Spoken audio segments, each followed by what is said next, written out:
Well, good afternoon. Welcome back. I hope you all had a very nice lunch, and hope you're all looking forward to another interesting session this afternoon. The first talk is by Gianfranco D'Amico, and he's going to be talking to us about the activities of the Louis Bonduelle Foundation in Italy.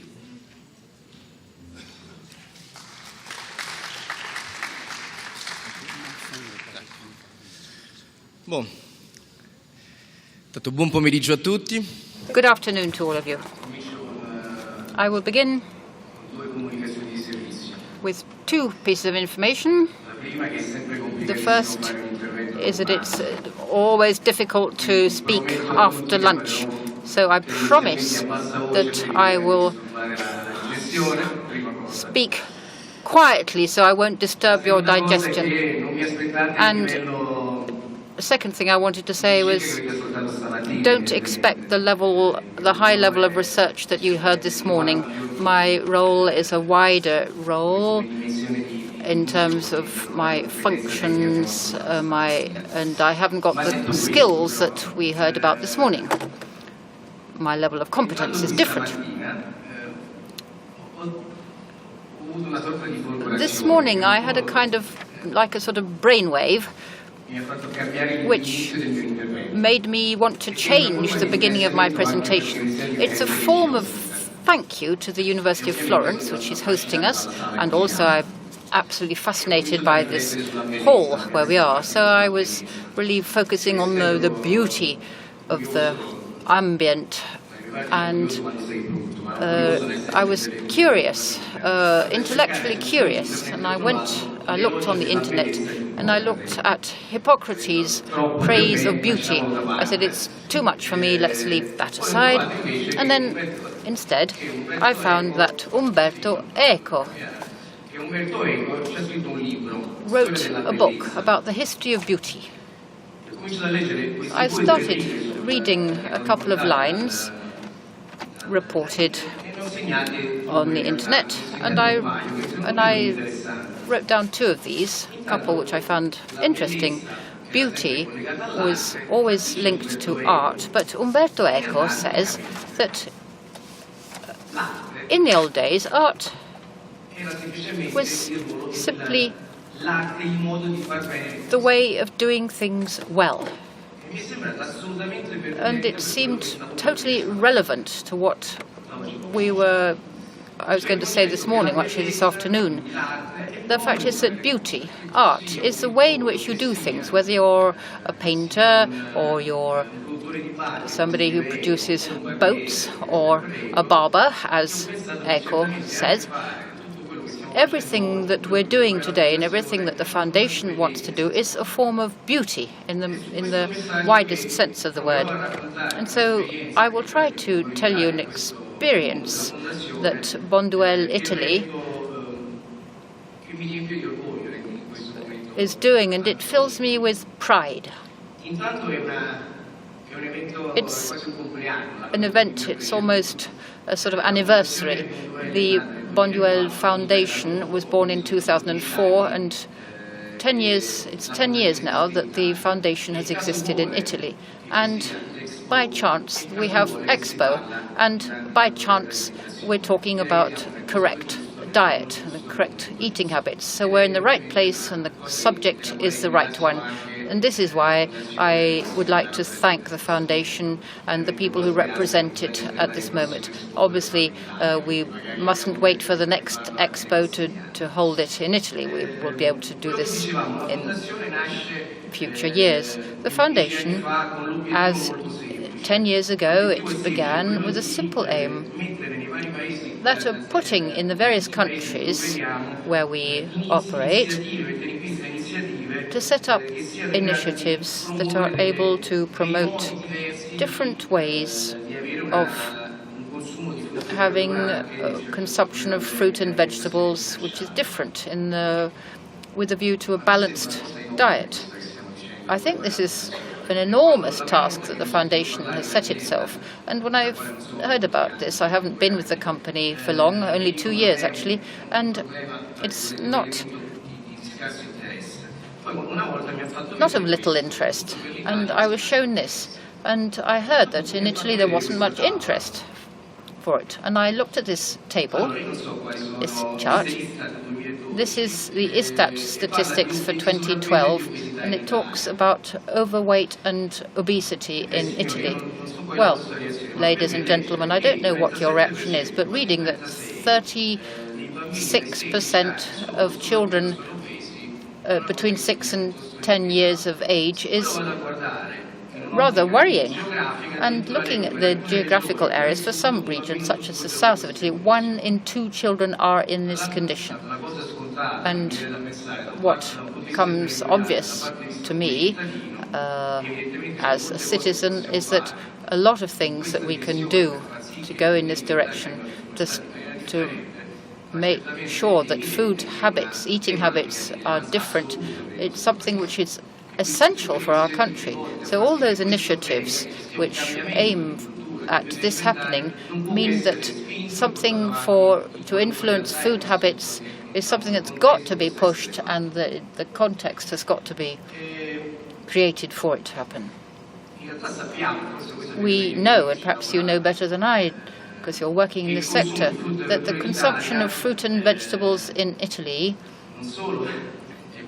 is not only low, but it is highly polarized. We are very far from the consumption which is recommended for the correct eating habits. And in the few minutes that I will dedicate to my presentation, there are many things that can be done in very many directions, and these go certainly in various forms, and they require a change in perspective on the part of the people working in this sector.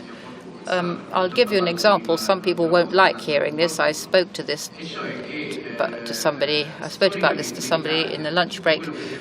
In Italy, everything that's been done to stimulate the consumption of fruit and vegetable has been based on institutional communications. Fruit's good for you, vegetables are good for you, etc., etc.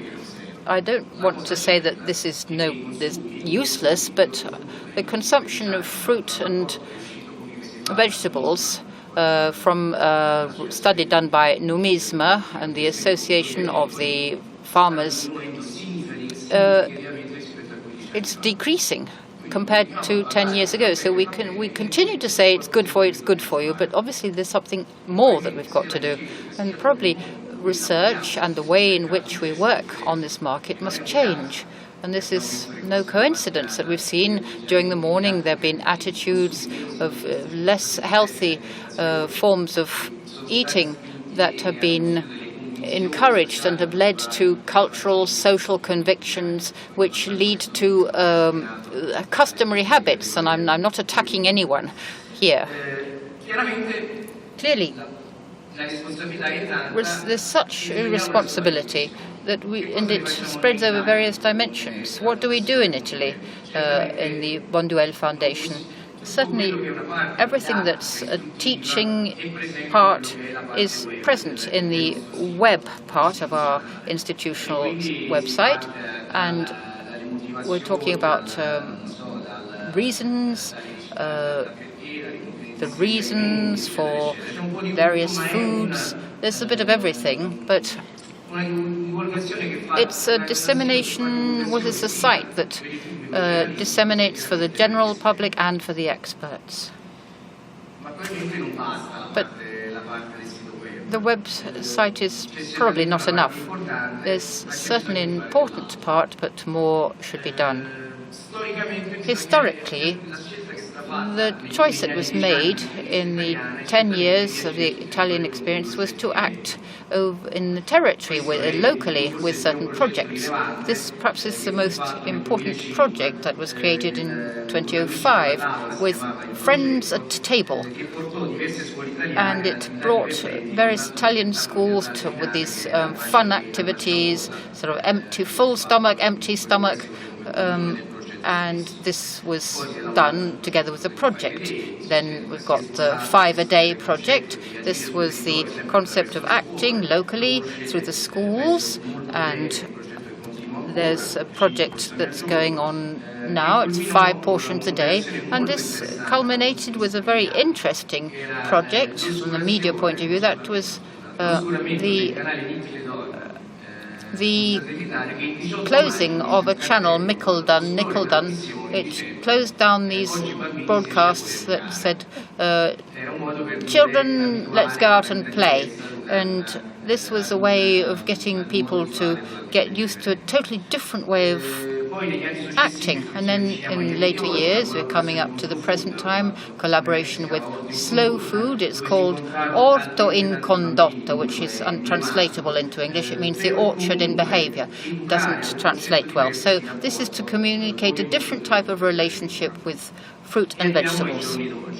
And we come to the present day. Our main focus today plays on this dimension of playing at a local level, and it's called Playing in the Orchard, in the fruit, in the vegetable garden. And we use, together with other partners with whom we shared the objectives and the vision, we have these play days together with children inside these structures. Our most active partners are IKEA, but we've had collaborations with other similar organizations. What is this event? Well, it's a way to have a direct experience together with the children, playing on the mechanism. It's a kind of a game that involves having a special approach to fruit and vegetables.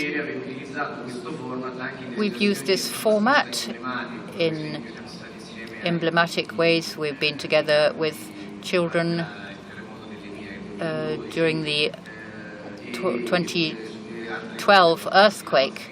We had this in Villa Panfili in Rome. We had events on the 5-kilometer race, which was held in 2013.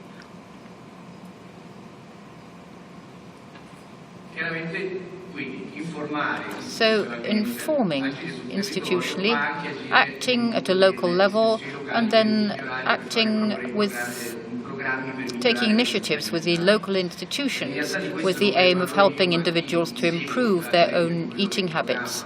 And the program, which is going to be organized by Professor Scarpa, who will talk about this briefly. I think you are familiar with these research programs for nutrition and the work on public health, etc.